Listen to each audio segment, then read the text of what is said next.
पौंड्रिक वध और काशी दहन। श्री मैत्रेय जी बोले, हे गुरु, श्री विष्णु भगवान ने मनुष्य रूप धारण कर जो लीला से इंद्र, शंकर और संपूर्ण देवगणों को जीतकर महान कर्म किए थे वह मैं सुन चुका। इनके सिवाय देवताओं की चेष्टाओं का विघात करने वाले उन्होंने और भी जो कर्म किए थे, हे महाभाग, वे सब मुझे सुनाइए। मुझे उनके सुनने का बड़ा कौतूहल हो रहा है। श्री पराशर जी बोले, हे ब्रह्मर्षि, भगवान ने मनुष्य अवतार लेकर जिस प्रकार काशीपुरी जलाई थी वह मैं सुनाता हूँ, तुम ध्यान देकर सुनो। पौंड्रिक वंशीय वासुदेव नामक एक राजा को अज्ञान मोहित पुरुष आप वासुदेव रूप से पृथ्वी पर अवतीर्ण हुए हैं ऐसा कहकर स्तुति क्या करते थे।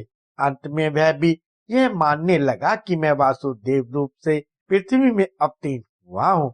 इस प्रकार आत्मविस्मित हो जाने से उसने विष्णु भगवान के समस्त चिन्ह धारण कर लिए और महात्मा कृष्णचंद्र के पास यह संदेश लेकर दूत भेजा कि हे मूर्ख, अपने वासुदेव नाम को छोड़कर मेरे चक्र आदि संपूर्ण चिन्हों को छोड़ दे और यदि तुझे जीवन की इच्छा है तो मेरी शरण में आ। दूत ने जब इसी प्रकार कहा तो श्री जनार्दन उससे हंसकर बोले, ठीक है, मैं अपने चिन्ह चक्र को तेरे प्रति छोड़ूंगा।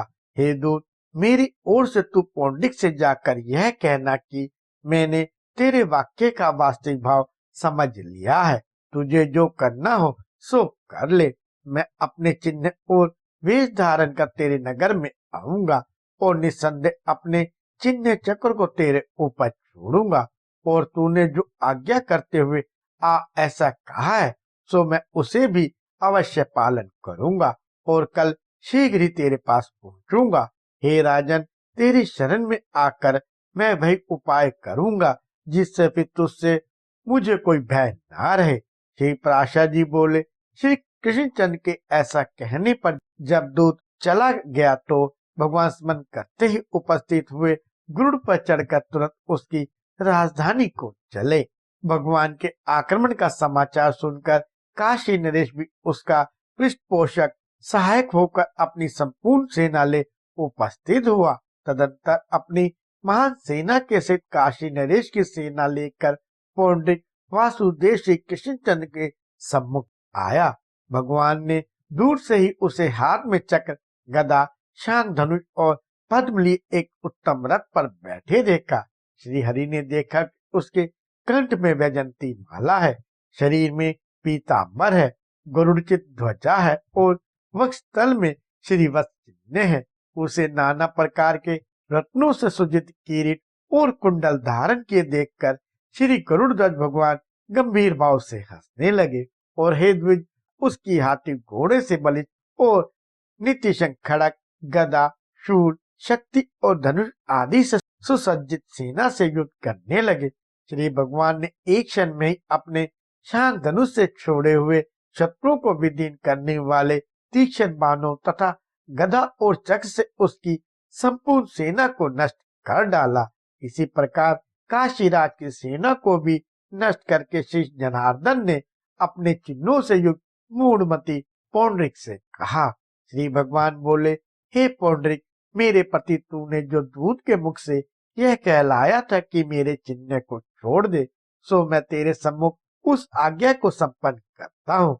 देख, यह मैंने चक्र छोड़ दिया, यह तेरे ऊपर गदा भी छोड़ दी और यह गरुड़ भी छोड़े देता हूँ। यह तेरी ध्वजा पर आरूढ़ हो। श्री पराशर जी बोले, ऐसा कहकर छोड़े हुए चक्र ने पौंड्रिक को विदीर्ण कर डाला, गदा ने नीचे गिरा दी और गरुड़ ने उसकी ध्वजा तोड़ डाली। तदंतर संपूर्ण सेना में हाहाकार मच जाने पर अपने मित्र का बदला चुकाने के लिए खड़ा हुआ काशी नरेश श्री वासुदेव से लड़ने लगा। तब भगवान ने शांग धनुष से छोड़े हुए एक बाण से उसका सिर काटकर संपूर्ण लोगों को विस्मित करते हुए काशीपुरी में फेंक दिया। इस प्रकार पौंड्रिक और काशी नरेश को अनुचरों से मारकर भगवान फिर द्वारका को लौट आए और वहां स्वर्गदृश्य सुख का अनुभव करते हुए रमन करने लगे। इधर काशीपुरी में काशीराज का सिर गिरा देखकर संपूर्ण नगरवासी विस्मय पूर्वक कहने लगे, यह क्या हुआ? इसे किसने काट डाला? जब उसके पुत्र को मालूम हुआ कि उसे श्री वासुदेव ने मारा है तो उसने अपने पुरोहित के साथ मिलकर भगवान शंकर को संतुष्ट किया। अमुक महाक्षेत्र में उस राजकुमार से संतुष्ट होकर श्री शंकर ने कहा, वर मांग। वह बोला, हे भगवान, हे महेश्वर, आपकी कृपा से मेरे पिता का वध करने वाले कृष्ण का नाश करने के लिए अग्नि से कृत्या उत्पन्न हो। श्री पराशर जी बोले, भगवान शंकर ने कहा, ऐसा ही होगा। उनके ऐसा कहने पर दक्षिणाग्नि का चयन करने के अनंतर उससे उस अग्नि का ही विनाश करने वाली कृत्या उत्पन्न हुई। उसका कराल मुख ज्वालाओं से पूर्ण था तथा उसके केश अग्निशिखा के समान दीप्तिमान और तामवन थे। वह क्रोध पूर्वक कृष्ण कृष्ण कहती द्वारकापुरी में आई। हे मुने, उसे देखकर लोगों ने भय विचलित नेत्रों से जगतगति भगवान मधुसूदन की शरण ली। भगवान चक्रपाणि ने जाना कि शंकर की उपासना कर काशीराज के पुत्र ने ही यह महाकृत्या उत्पन्न की है तो अक्षकीड़ा में लगे हुए उन्होंने लीला से यह कहकर कि इस अग्नि ज्वाला में जटों वाली भयंकर कृत्या को मार डाल अपना चक्र छोड़ा। तब भगवान विष्णु के सुदर्शन चक्र ने उस अग्नि माला मंडित जटाओं वाली और अग्नि ज्वालाओं के कारण भयानक मुख वाली कृत्या का पीछा किया। उस चक्र के तेज से दग्ध होकर छिन्न होते हुए वह महाईश्वरी कृत्या अति वेग से दौड़ने लगी और वह चक्र भी उतने ही वेग से उसका पीछा करने लगा। हे मुनि श्रेष्ठ, अंत में विष्णु चक्र से हत प्रभाव हुई कृत्या ने शीघ्रता से काशी में ही प्रवेश किया। उस समय काशी नरेश की संपूर्ण सेना और प्रमथगण शस्त्रों से सुसज्जित होकर उस चक्र के सम्मुख आए। तब वह चक्र अपने तेज से शस्त्रास्त्र प्रयोग में कुशल उस संपूर्ण सेना को दग्ध कर कृत्या के सहित संपूर्ण वाराणसी को जलाने लगा, जो राजा प्रजा और सेवकों से पूर्ण थी। हाथी, घोड़े और मनुष्य से भरी थी, संपूर्ण गोष्ठ और कोशों से युक्त थी और देवताओं के लिए भी दूरदर्शनीय थी। उसी काशीपुरी को भगवान विष्णु के उस चक्र ने उसके गृह, कोट और चबूतरों में अग्नि की ज्वालाएं प्रकट कर जला डाला।